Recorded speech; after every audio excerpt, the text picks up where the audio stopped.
توحید فی المحبت کیا ہے؟ اللہ سے محبت تمام محبتوں سے بالاتر ہو جائے. کوئی محبت اللہ کی محبت سے اوپر تو نہیں، برابر بھی نہ ہو. برابر ہونا شرک ہے، اوپر ہونا تو سمجھیے کہ اور پتہ نہیں شرک کے علاوہ بھی کوئی اصطلاح ہمیں ایجاد کرنی پڑ جائے گی.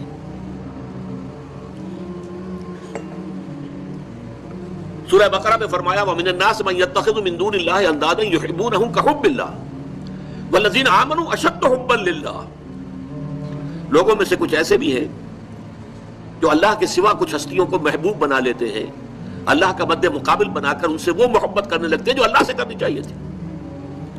وَالَّذِينَ آمَنُوا أَشَدُّ حُبًّا لِلَّهِ، اور جو واقعتاً اہل ایمان ہیں وہ شدید ترین محبت کرتے ہیں اللہ کے ساتھ. تو قرآن یہ نہیں کہتا کہ آپ والدین سے محبت نہ کریں، کرو، لیکن والدین کی محبت اللہ کی محبت کے برابر نہ ہو جائے، اس سے بڑھ نہ جائے. اولاد سے محبت کرو، اولاد کی محبت اللہ کی محبت سے بڑھ نہ جائے. دیکھیے یہ محبتوں کا امتحان ابراہیم سے اللہ نے کیسے کیسے لیا تھا. وَإِذِ ابْتَلَىٰ إِبْرَاهِيمَ رَبُّهُ بِكَلِمَاتٍ فَأَتَمَّهُنَّ قَالَ إِنِّي جَاعِلُكَ لِلنَّاسِ إِمَامًا. کیسے کیسے امتحانوں میں سے پاس ہونے کے بعد پھر وہ مرحلہ آیا کہ اللہ نے فرمایا ابراہیم میں تمہیں تمام نوع انسانی کا امام بناتا ہوں. والدین کو چھوڑا اللہ کے لیے، گھر بار چھوڑا اللہ کے لیے. بادشاہ کے دربار میں آنکھوں میں آنکھیں ڈال کر مناظرہ کیا کہ نہیں کیا؟ بادشاہ جو ہے وہ مرعوب نہیں کر سکا. فَبُہِتَ الَّذِي كَفَرَ، بلکہ جو مناظرہ ہوا ہے تو بادشاہ جو تھا نمرود وہ مبہوت ہو کر رہ گیا. اپنی جان کو اللہ سے، اللہ کی محبت سے زیادہ نہیں سمجھا. آگ میں کود گئے کہ نہیں؟ بے خطر کود پڑا آتش نمرود میں عشق. عقل ہے محو تماشائے لبے بام ابھی. پھر اپنے ملک کی محبت پر اللہ کی محبت کو ترجیح دی، ملک چھوڑ دیا، ہجرت کی. آخری امتحان جو لیا ہے، آخری امتحان جس سے کڑا امتحان ہو نہیں سکتا. 100 برس کی عمر میں وہ 13 برس کا بیٹا جو دعائیں مانگ مانگ کر اللہ سے لیا تھا، اکلوتا بیٹا، حکم آیا ذبح کر دو. یہ ہے سب سے بڑا امتحان.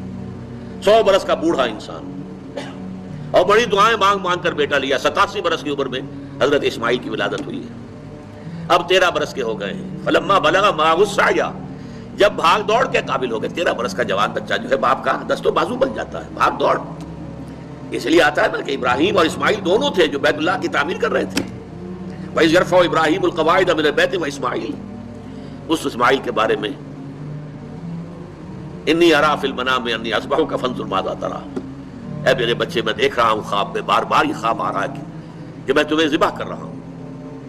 اور اس کے لیے چھری پھیر دی. یہ تو اللہ تعالیٰ نے جو ہے قد صدقت الرؤیا انا کذالک نجزی المحسنین، اللہ تعالیٰ نے کہا بس بس امتحان ہمیں لینا تھا، وہ امتحان پورا ہو گیا. یہ ہے محبت، توحید فی المحبت. اللہ کی محبت تمام محبتوں سے غالب. اور اگر کوئی ایک محبت بھی آ کر آپ کے دل کے سنگھاسن پر اللہ کی محبت کے ساتھ براجمان ہو گئی، بات ساتھ کہہ رہا ہوں، اوپر نہیں، ساتھ بیٹھ گئی آپ کے دل کے تخت پر، تو یہی شرک فی المحبت ہے. اب دیکھیے یہ تو میں نے انڈیویجول لیول پر آپ سے بات کی. اب آئیے اجتماعی سطح پر، بلکہ اسی ضمن میں ایک آیت اور سن لیجئے. اللہ کی محبت کے ساتھ جڑی ہوئی محبت ہے اللہ کے رسول کی محبت. اور پھر تیسری محبت ہے اللہ کی راہ میں جہاد کی محبت. اب توحید فی المحبت کے لیے سورہ توبہ کی آیت نمبر 24 جو ہے وہ لرزا دینے والی بھی ہے اور بہت جامع بھی ہے.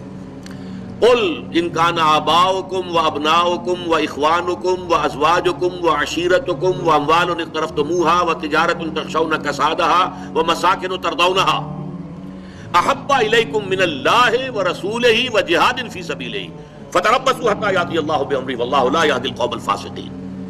اے نبی سے کہہ دیجئے لوگوں دیکھو، اگر تمہیں اپنے باپ، اپنے بیٹے، اپنے بھائی، اپنی زوج، مرد کے لیے بیوی، بیوی کے لیے شوہر زوج ہے، اور اپنے رشتہ دار اور وہ مال جو تم نے بڑی محنت سے کما کر جمع کیے ہیں، اور وہ کاروبار جن کی کساد بازاری کا تمہیں ڈر رہتا ہے، اور وہ محل، وہ حویلیاں، وہ مکانات جو تم نے بنائے ہیں تمہیں بہت محبوب ہیں، اگر ان 8 چیزوں کی محبت زیادہ ہو گئی تمہارے دل میں اللہ کی محبت سے، اس کے رسول کی محبت سے اور اس کی راہ میں جہاد کی محبت سے، تو جاؤ دفع ہو جاؤ، انتظار کرو یہاں تک کہ اللہ اپنا فیصلہ سنا دے. اور اللہ ایسے ناہنجاروں کو ہدایت نہیں دیتا.